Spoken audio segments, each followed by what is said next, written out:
21110 dari kelas Ekonomi Syariah 3 semester 4. Di sini saya akan mereview kembali mengenai video pembelajaran yang telah disampaikan sebelumnya oleh Dr. Abdul Wadud Nafis, LC/MAI, mengenai inflasi dalam perspektif ekonomi Islam dan konvensional. Dalam ekonomi konvensional, inflasi merupakan kenaikan harga secara umum dan terus-menerus dalam waktu dan tempat tertentu. Dan jika hal tersebut terus terjadi, maka akibatnya adalah nilai uang semakin turun. Inflasi dapat dibedakan menjadi tiga. Yang pertama, inflasi berdasarkan sifatnya atau yang biasa disebut dengan laju inflasi. Dalam laju inflasi, terdapat beberapa golongan atau macam-macam inflasi, diantaranya yang pertama, inflasi merayap, inflasi menengah, dan inflasi tinggi.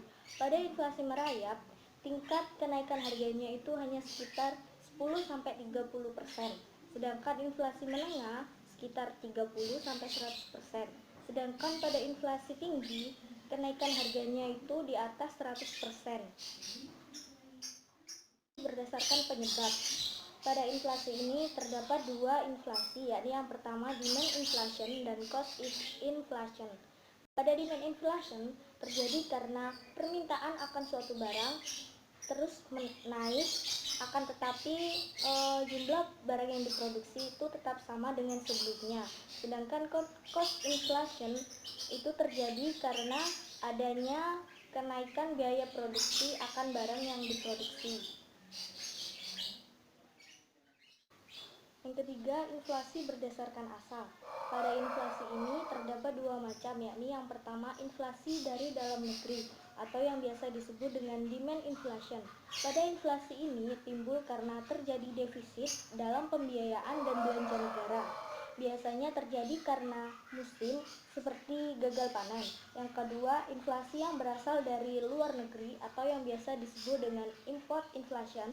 Pada inflasi ini terjadi karena negara yang bermitra sedang mengalami inflasi yang tinggi. Sedangkan dalam perspektif ekonomi Islam, inflasi dibedakan menjadi dua, yakni yang pertama natural inflation.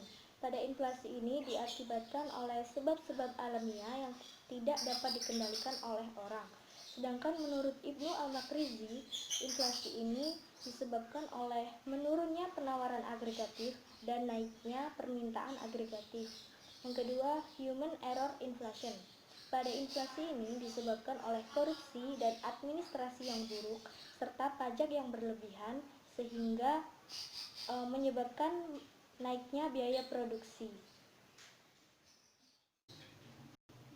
Adapun dampak inflasi dalam perspektif ekonomi Islam, yang pertama dapat menimbulkan gangguan terhadap fungsi uang. Yang kedua, melemahnya semangat untuk menabung. Yang ketiga, meningkatnya kecenderungan berbelanja, terutama terhadap barang non-primer dan mewah. Yang terakhir, cenderung mengarahkan investasi pada hal-hal yang tidak produktif. Dalam menangani inflasi, ada beberapa kebijakan-kebijakan yang harus diterapkan agar inflasi tidak semakin parah. Di antaranya, kebijakan fiskal dan kebijakan moneter, seperti memberikan subsidi, menurunkan pajak, menaikkan suku bunga pinjaman, dan masih banyak lagi. Sekian video review dari saya. Apabila ada kesalahan, mohon dimaafkan. Wassalamualaikum warahmatullahi wabarakatuh.